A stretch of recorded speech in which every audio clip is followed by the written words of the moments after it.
Kingdom of Jordan. I request protocol to escort His Majesty and invite him to address the Assembly.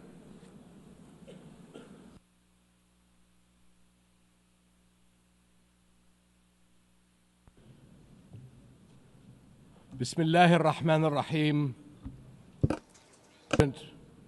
Mr. In the name of God, the compassionate, the merciful. General Assembly, at another occasion when I stand before you to address the same issue, the conflict in the Middle East. And not for the first time, developments on the ground have made me question the worth and utility of words in capturing the magnitude of the crisis. Yet not speaking about it would signal acceptance of the situation and abandonment of our humanity. And that I will not do. Our UN General Assembly was born 80 years ago, pledging to learn from, not repeat, history. The world vowed never again. However, for almost as long, Palestinians have been living through a cruel cycle of yet again, bombed indiscriminately, yet again, killed, injured, and maimed, yet again, displaced and dispossessed, yet again, denied rights, dignity, their basic humanity, yet again. So I must ask, how long? How long will it be before we find a resolution to this conflict, one that safeguards the rights of all sides and allows a level of normalcy in the lives of the families at its core?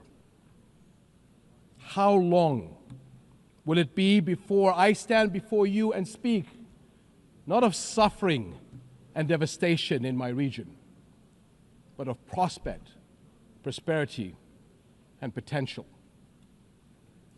Sadly, this is not the only conflict in our world. And some may say that other wars are also devastating. But the Palestinian-Israeli conflict remains unique.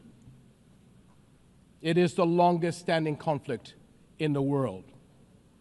An illegal occupation of a helpless population by a self-declared democratic nation, and a flagrant violation of repeated UN resolutions, international law, and human rights conventions.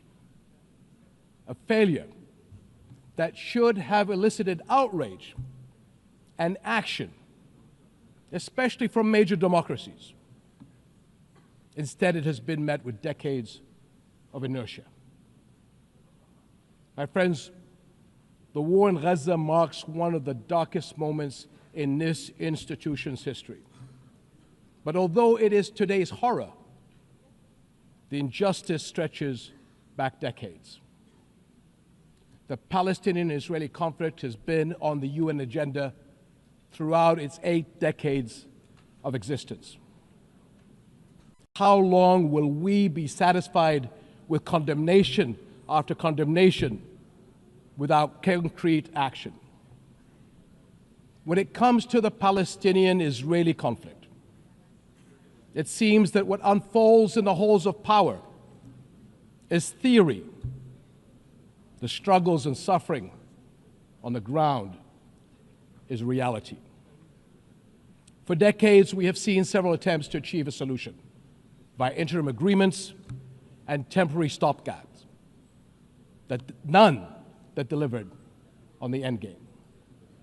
In fact, many would argue these processes served as a distraction as Israel grabbed more land, expanded illegal settlements, demolished homes, and displaced entire neighborhoods.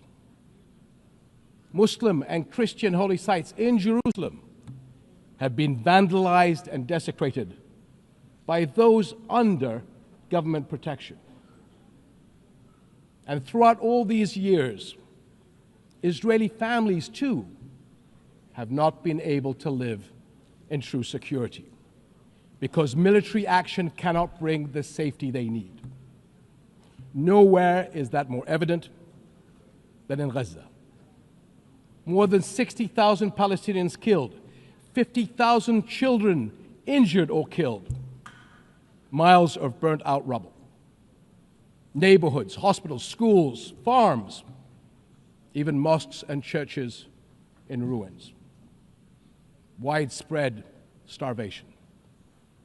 And what we are seeing is only a glimpse, because never in our modern history has the lenses of international media been obstructed like this from capturing the reality on the ground. Almost 2 years in, and the cruelty of this military campaign continues unabated. Furthermore, the current Israeli government's provocative calls for a so-called Greater Israel can only be realized through the blatant violation of the sovereignty and territorial integrity of its neighbors. And there is nothing great about that. I can't help but wonder if a similar outrageous call were made by an Arab leader, would it be met with the same global apathy? The international community must stop entertaining the illusion that this government is a willing partner for peace. Far from it. Its actions on the ground are dismantling the very foundations on which peace could stand, and intentionally burying the very idea of a Palestinian state.